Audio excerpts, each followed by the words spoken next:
Bonsoir, on est le samedi 2 mars et donc aujourd'hui, donc vous l'avez vu, je vais vous parler de ma dernière épreuve de concours blanc qui est l'informatique, donc la modélisation comme c'est appelé. Juste comme c'est ma vidéo du samedi, j'annonce entre grosses guillemets que sûrement samedi prochain il y aura donc une vidéo, alors peut-être plus orientée dans mes révisions, dans mes entraînements que je compte faire vu que les écrits des concours arrivent très très bientôt, dans un mois et demi peut-être à peu près. Je vais au cas vous dire un peu ce que je compte faire niveau parce que je vais faire des DS en plus parce que là en gros on a eu un DS dans chaque matière encore jusqu'au concours et clairement c'est pas ça qui va me rendre prêt parce que là je me sens pas prêt, pas vraiment prêt, surtout que j'ai pas trop travaillé pendant les vacances, du coup faut que je me rattrape en me bouffant des sujets, donc en essayant un peu tout varier, CCP jusqu'à XENS je vais en faire un petit peu. Donc voilà, ça je vous en parlerai le samedi prochain. Il y aura que la prochaine vidéo, ce sera vraiment que samedi. Et au cas avant ou après, je vous ferai un petit épisode plus style journal de bord en mode les DS, les derniers DS qu'on a eu. Donc on a bien eu le concours blanc de maths qui nous a été rendu, plus le DS de maths avant les vacances. On a eu un DS de français avant les vacances. Et peut-être qu'il va s'y rajouter quelques résultats d'épreuves du concours blanc. Donc ça sera à voir. Je ferai une vidéo séparée pour pas surcharger celle où j'expliquerai mes entraînements. Mais bon, en gros, c'est ça qui arrivera. Et les vidéos, comme j'avais dit, genre sur mes résultats de première année, etc., ça ce sera dans un moment. Peut-être au pire si j'ai pas le temps de les faire avant les écrits, mais j'aurai peut-être le temps. Mais si j'ai pas le temps ou si je repousse encore, ce sera sûrement avant les oraux, enfin après les écrits. Enfin bref.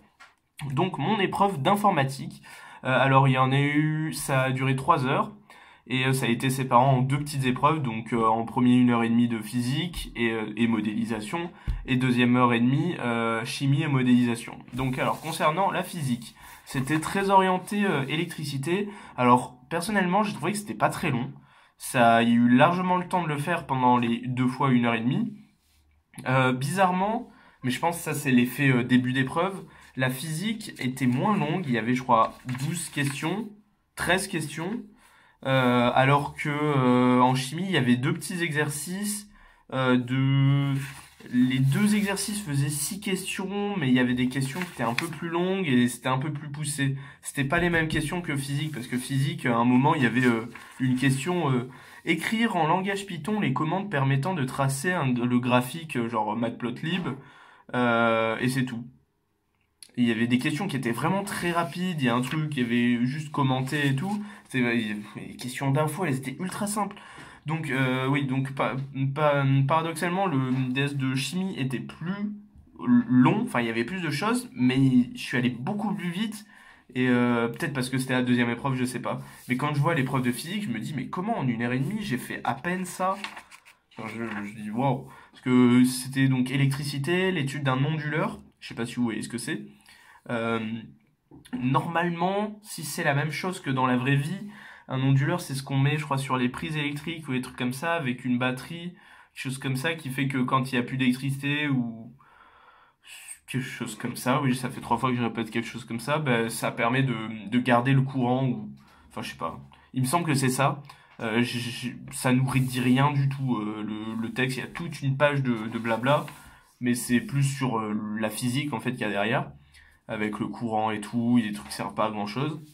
Donc, étude, première question, c'était un peu, ouais, savez-vous lire un document? Et savez-vous tracer un schéma, faire des interrupteurs ouverts ou fermés selon ce qui est écrit? Après, il y a une petite étude de filtre avec des impédances, des trucs très classiques, style court, donc impédance, d'une bobine et d'une résistance. J'ai vu ça, j'ai fait, oh, ça va, c'est facile.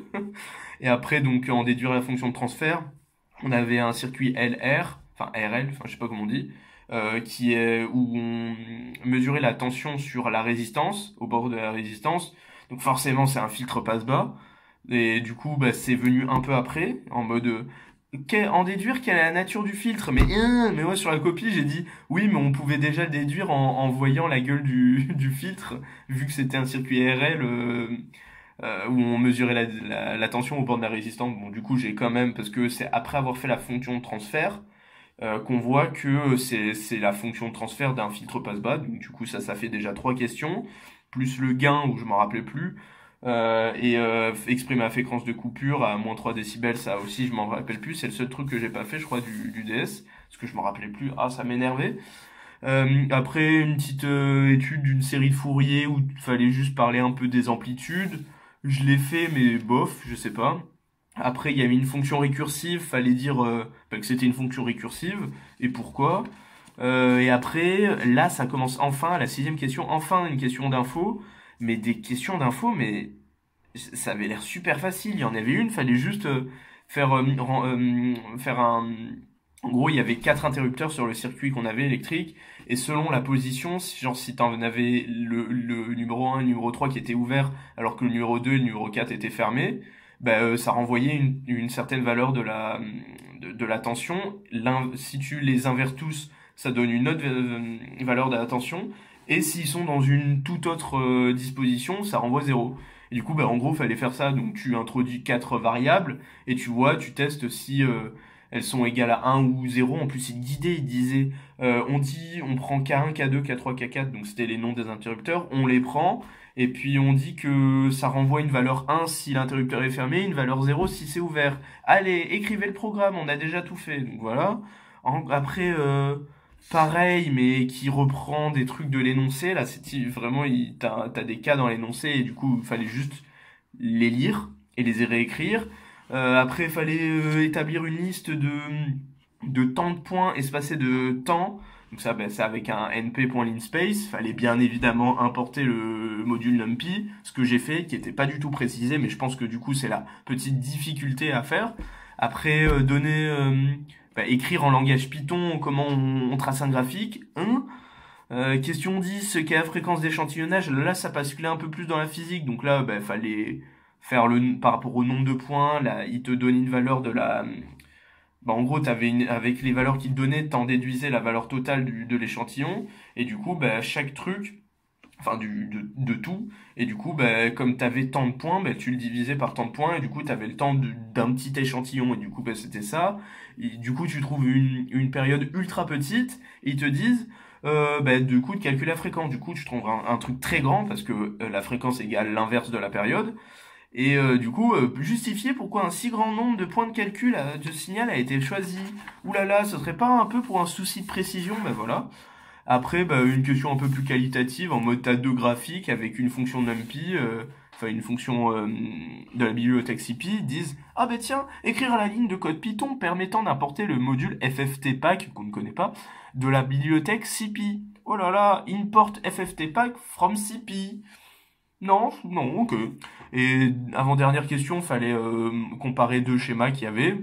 Et dernière question que j'ai pas faite parce que j'avais pas trop le temps au final et parce que j'essayais un peu de réfléchir et puis ça avait l'air chiant cette question. C'était de comparer des amplitudes par rapport et la série de Fourier et puis là ce qu'on avait, bon bref. Ok, donc il y avait 13 questions, j'en ai fait 12 en sachant qu'il y en a une, j'en ai fait 11 et demi précisément. Et le DS de chimie et modélisation, alors il y avait deux parties du coup. Une c'était plus, les deux en fait c'était un peu cinétique, mais le deuxième était beaucoup plus axé cinétique, mais ça restait juste une... dans le premier c'était un peu plus thermo, l'autre cinétique. C'était dans les deux cas il y avait une étude d'une réaction chimique forcément. La première c'était la synthèse industrielle de l'éthanol avec de l'éthène et de l'eau. Pouf, éthanol. Et du coup, des petites questions au début sur les constantes de réaction, la loi de Van 't Hoff, que j'ai réussi à me rappeler, que j'avais appris juste avant l'épreuve de chimie. Je m'en étais rappelé pour l'épreuve de chimie. Et du coup, je l'avais pas revu. Et puis, ça m'a trotté dans la tête. Et petit à petit, j'ai réussi à reconstruire la relation en me rappelant un peu du sens. Et après, du coup, ça m'a permis de faire la question juste avant qui était calculer K. Et en fait, dans la relation de Van 't Hoff, il y a juste la dérivée par rapport à la température de ln de K. K étant la constante d'équilibre. Et j'avais l'expression d'à côté. Donc, je l'intégrais. Et j'avais mon ln. Et du coup, après, je le passais à l'exponentielle. Et bim, ça donnait mon K. Très bien. Après, il donnait l'entropie standard de la réaction. Commenter le signe. Oh là là. Le désordre diminue. Après, fallait donner le quotient réactionnel, des trucs un peu plus... c'était vraiment beaucoup de chimie, c'était peu d'infos.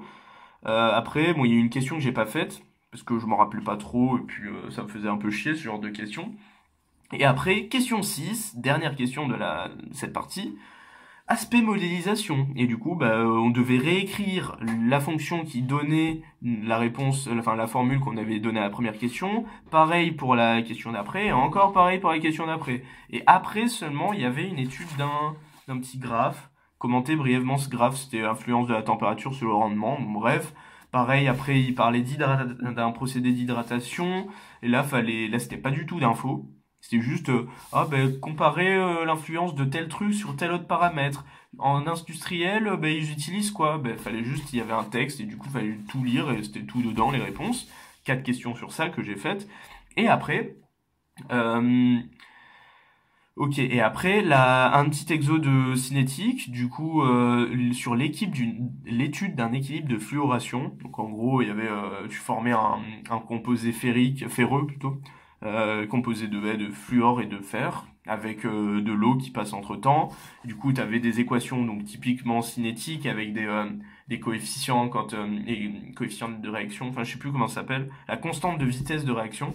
Donc c'est le petit K ou le petit K1 qui assure la flèche quand tu passes d'une espèce à une autre.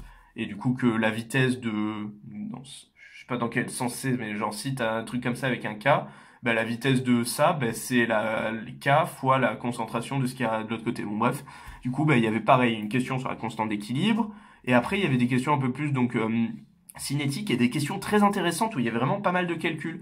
Un truc un peu plus expliqué comment, en réalisant une série d'expériences pour des valeurs différentes d'une des concentrations qu'on a dit dans une question d'avant qui était constante, on obtient graphiquement les valeurs des constantes de vitesse, donc les petits cas. Du coup, fallait tracer tel ou tel graphique de quelque chose en fonction d'un autre et le coefficient directeur de donner parce que souvent quand tu veux tracer souvent en chimie, tu veux tracer, par exemple, je sais pas, tu vas avoir, t'as une formule, c'est A égale B fois T, T étant le temps, par exemple, tu traces A en fonction du temps.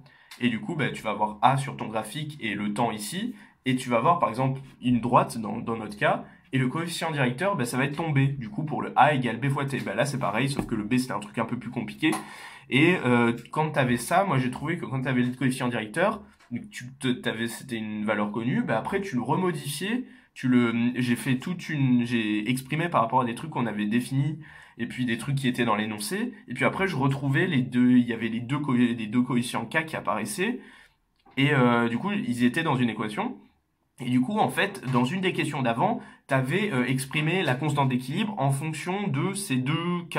Genre K, c'était l'un sur l'autre, divisé par l'autre. Et du coup, dans mon équation, où j'avais mes deux constantes K, du coup, j'en ai exprimé l'une par rapport à l'autre. Du coup, ça m'a donné une expression. Tous les paramètres étaient connus, sauf une des constantes K. Donc du coup, tu l'avais. Et après, en réutilisant le truc qui les lie les deux, ça te donne la valeur de l'autre. Bon bref, c'était pas... Ça, par contre, c'est la dernière question. Et c'était un peu plus... là, ça m'a demandé quasiment une page pour tout justifier. Et après, aspect simulation numérique, c'est un peu style Euler, méthode d'Euler, j'avais même pas vu. En gros, résolution d'une équation différentielle. Et là, il fallait juste compléter 6 trous, dont 3 c'était les mêmes en fait. Et du coup, par rapport au truc qu'ils nous donnaient avant, donc fallait pas c'est juste des noms qui renvoyaient à des concentrations. Ça, par contre, c'était ultra facile. Du coup, si vous voulez, il y a pas beaucoup de questions informatiques.